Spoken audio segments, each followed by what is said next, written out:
I think sustainable biofuels start off with sustainable agriculture. Growing, harvesting in a sustainable fashion, using lower inputs for higher yield for every acre of land gets you to a very good start.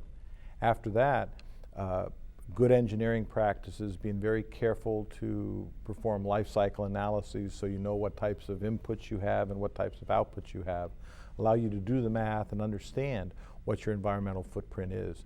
You add it all up together and you create sustainable biofuels from agriculture.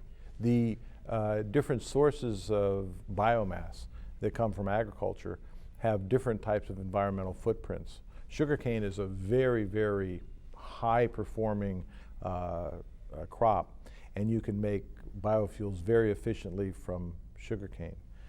Corn is less efficient, but going forward, using the additional parts of the corn that aren't used right now, like corn cobs and corn stalks, we'll be able to turn those into ethanol too, and then they become efficient just like sugarcane.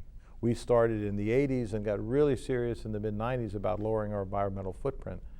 And we found that in lowering our environmental footprint, we improved our business, we improved the bottom line, and when it's all said and done, it's just the right thing to do.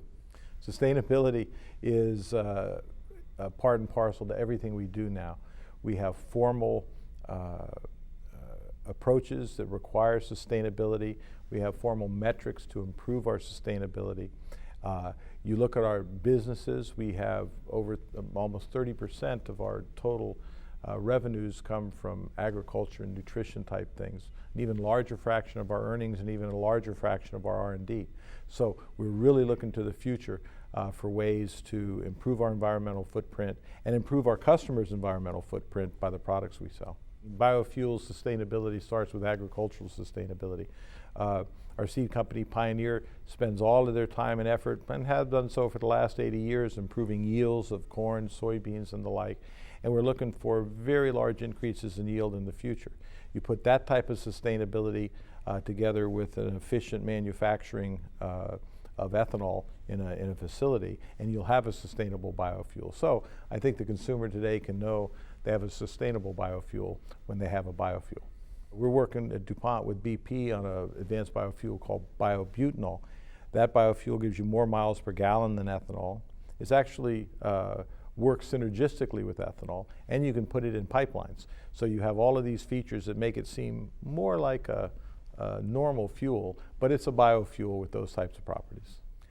I think the world is just poised now to use the modern technologies that have come about from melding biology and chemistry and engineering to make all sorts of new products. DuPont's committed to making renewable new materials. We're commercial with material called Serona.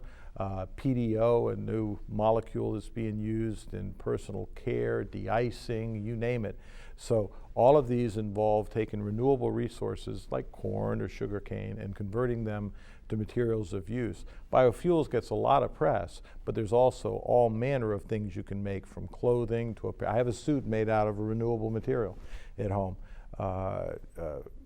Cosmetics, apparel, carpeting, plastics for cars. You know, the sky's the limit. Anything you can make with petroleum, really, one can imagine with these new types of technologies making in a renewable fashion.